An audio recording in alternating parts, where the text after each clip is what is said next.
Hey guys, and welcome back to my channel. If you're new, welcome to my channel. I'm Keji, aka Keji London, and as you guys would have seen from the title of this video, this is gonna be a very different video to other videos that I've filmed, mainly because I don't even know what I'm gonna name this video first of all, but I just know that it's a different kind of video because it is about something that is very personal and very, very important. So you're probably looking and thinking, what?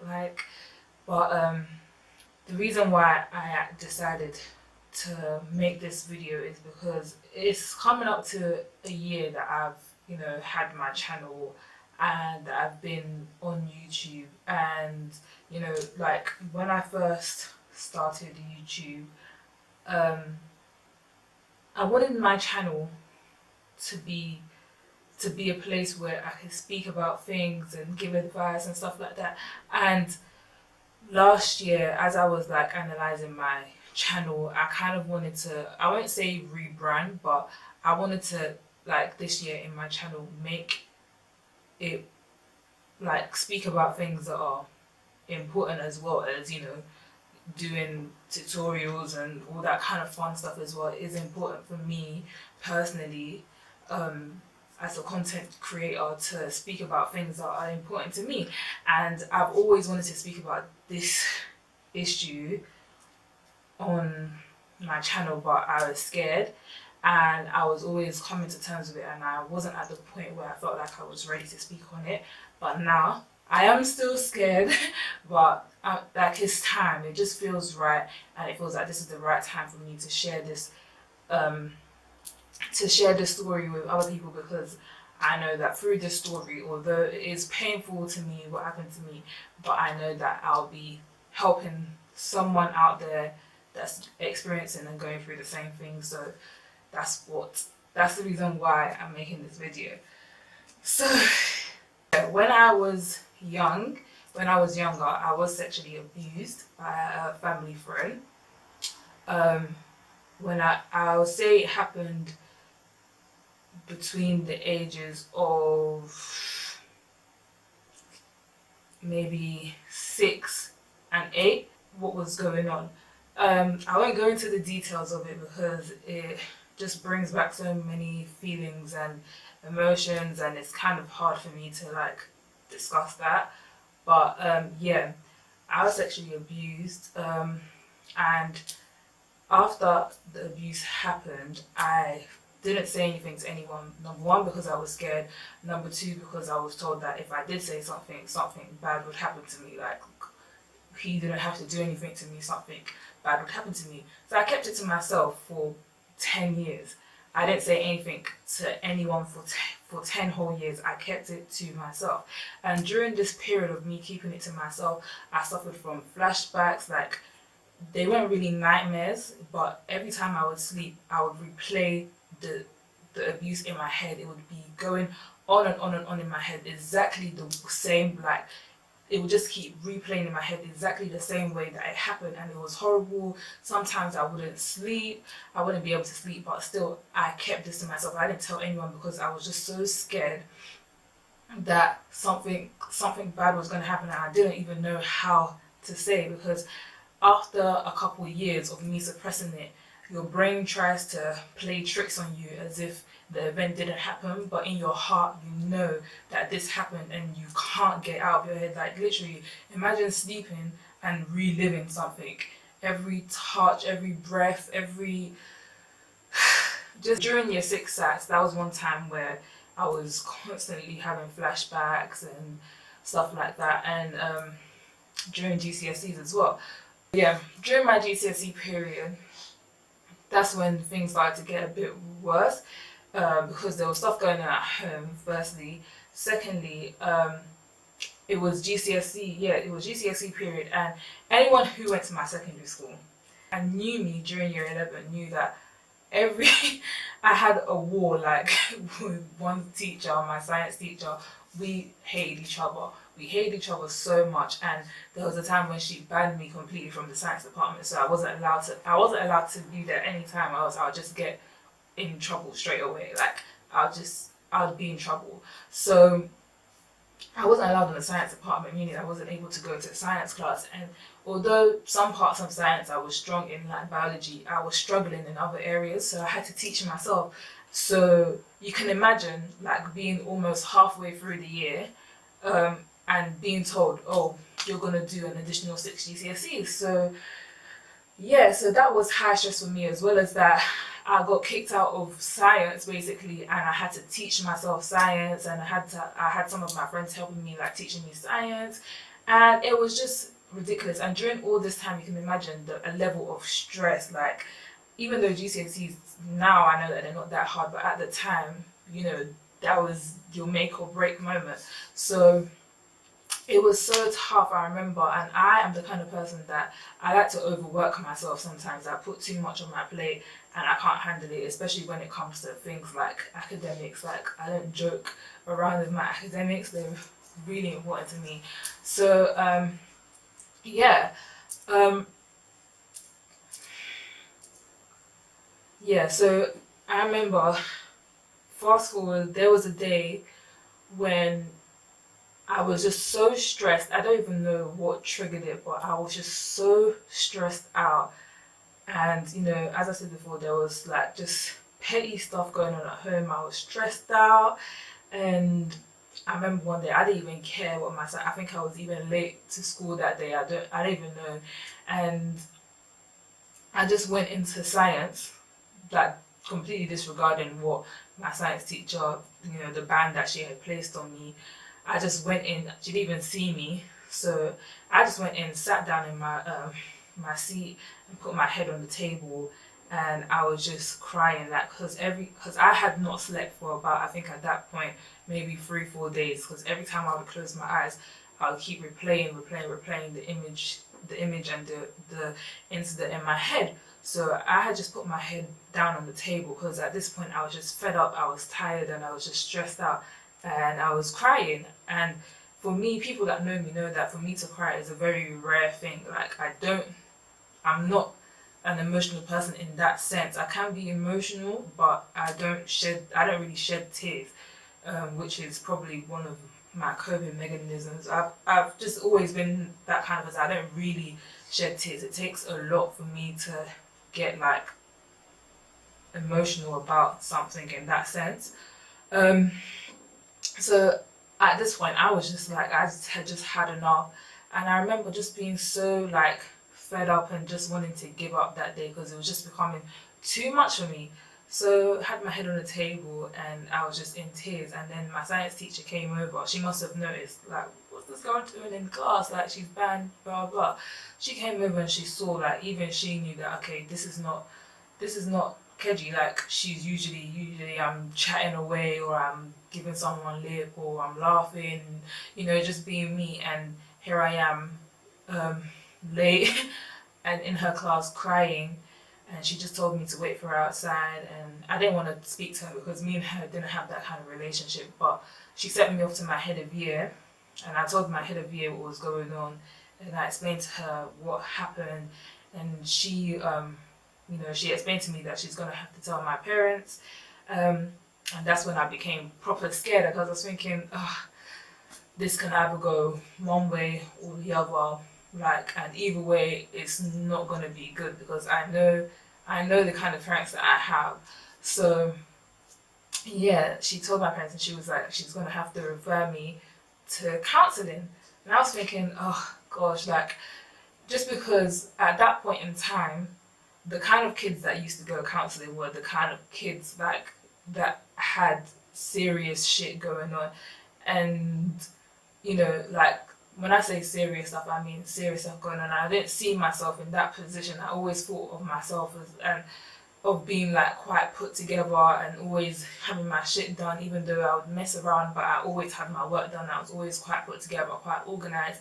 And it just felt like everything that I had built for myself, now Keji's going counselling kind of thing. So she referred me to counselling, and I started going counselling. So I didn't start going counselling straight.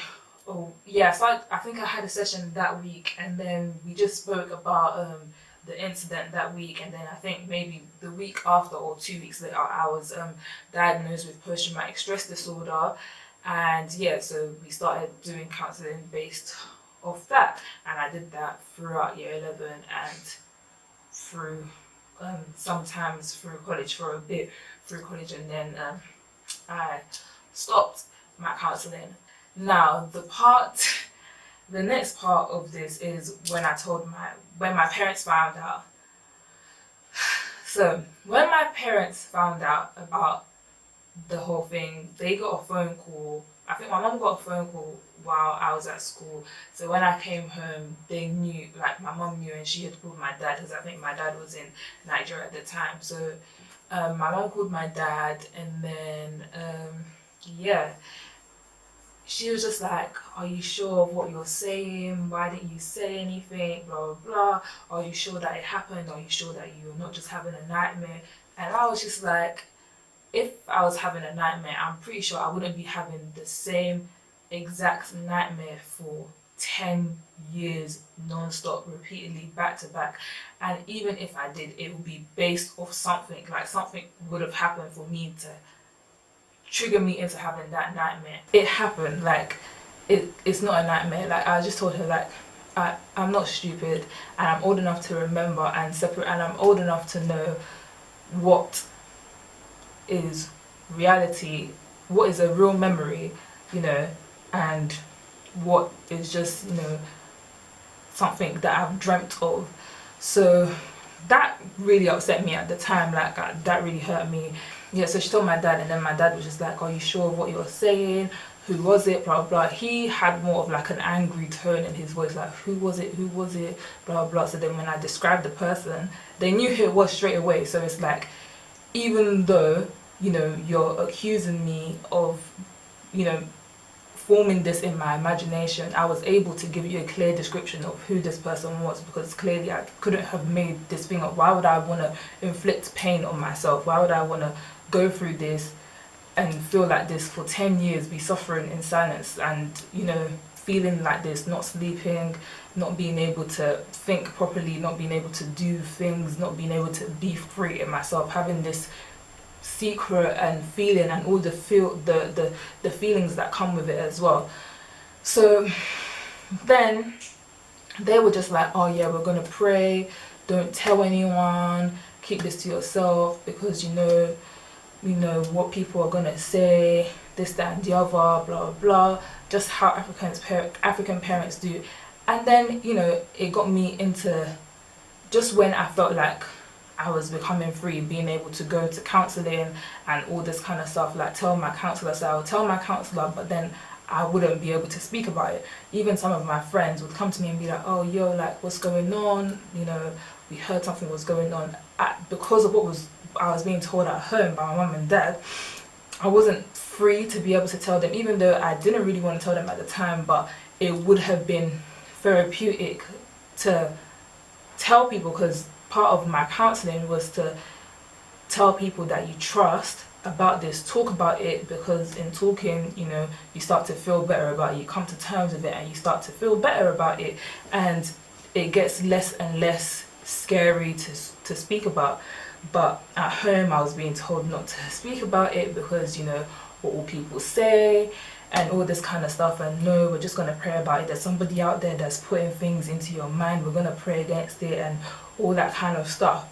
But yeah, at the time that made me have a lot of resentment against my parents, because it's like, you know, I've been suffering with this thing for so long. And also because my mum, you know, at the time she studied childcare, you know, she was studying childcare, so, you know, she was learning about like how, you know, when some kids get abused, their characteristics change. They tend to shy away, they change how they are. If they're bubbly, they start to, you know, stay by themselves. But at the same time, that is very true, but not every child reacts the same way, which I wanted her to understand that this did happen to me, but I was scared, and I'm the kind of person anyway, like that's just part of my character, that's always been part of my character. If I'm struggling with something, I don't like people necessarily nurturing me, because that makes me feel worse, it makes me feel vulnerable. I don't exactly like feeling vulnerable. I like to come across as strong and well put together. I don't like being vulnerable. I don't like people petting me, and you know, that's just not my character, and that's never been my character. So for her, it was a thing where, because she was studying that, that's how she understood it. And I wish at that point in time she would have, you know, not been a professional and just, you know, spoken to me about it. But that's part of why I wanted to make this video, because I feel like as a part of the African and black community, especially the Nigerian community to be precise, that we have this whole taboo against mental illnesses and abuse and all these stigmas attached to, there's so many stigmas attached to all these things, and it makes people not comfortable to speak out. It makes people not comfortable to speak out when they're struggling with things like depression, because they're seen as mad or weak or not being able to handle life. And you know, everybody goes through things, or what can you be depressed about, or God forbid rebuke depression and all that kind of stuff. And it is good to pray about things. I'm a Christian, it's good to pray against things, but if that thing is happening, then I feel like we need to step out of this thing of being, I don't know, afraid, or I don't know what it is that makes us not want to speak about it.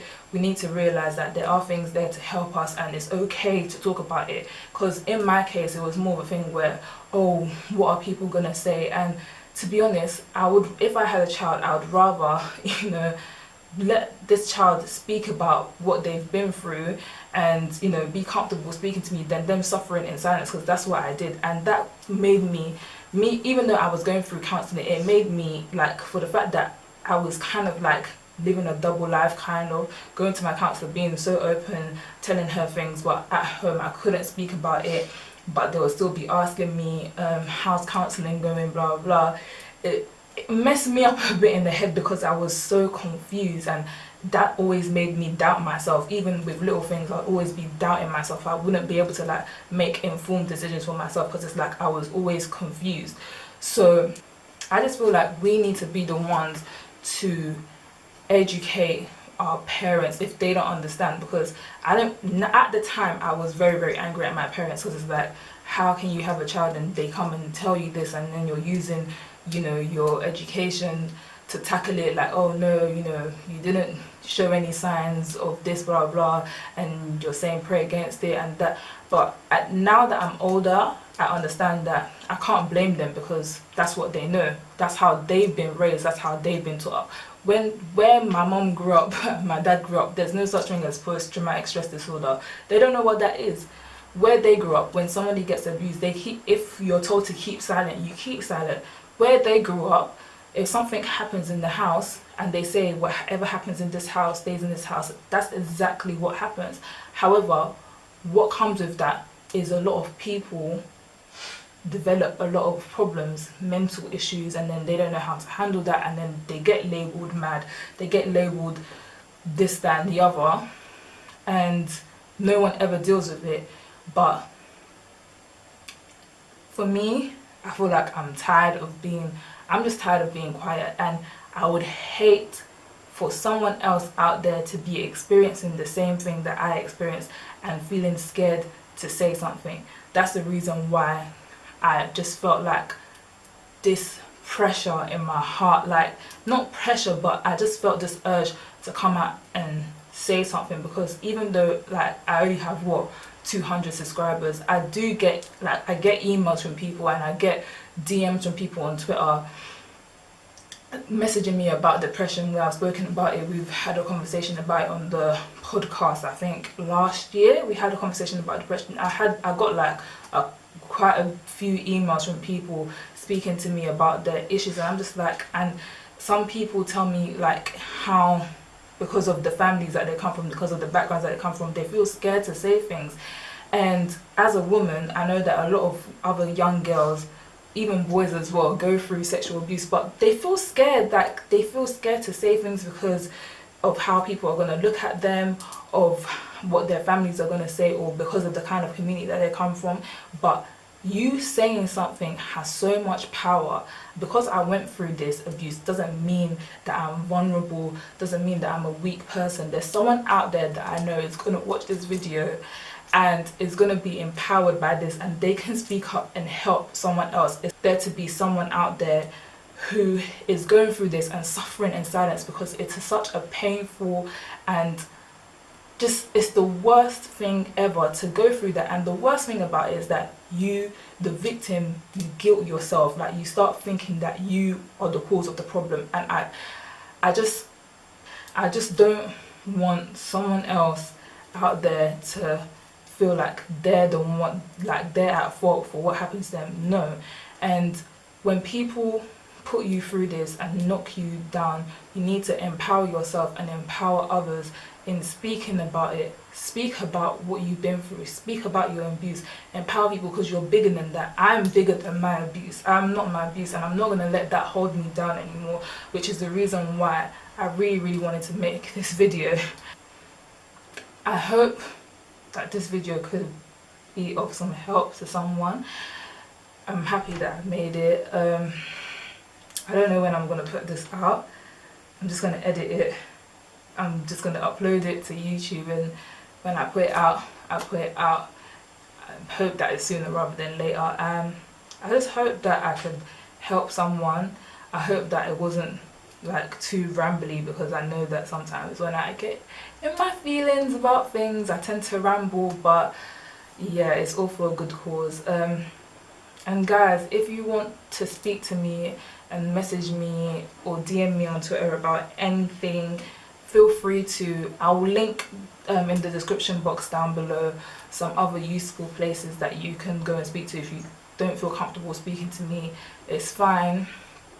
But yeah, please guys, remember that there's strength in your pain, there's strength in your wounds. Don't keep silent. Say something and be strong, and remember, you're not your abuse. You are not your abuse. You're stronger than that. And I'll see you guys in the next one. Peace out.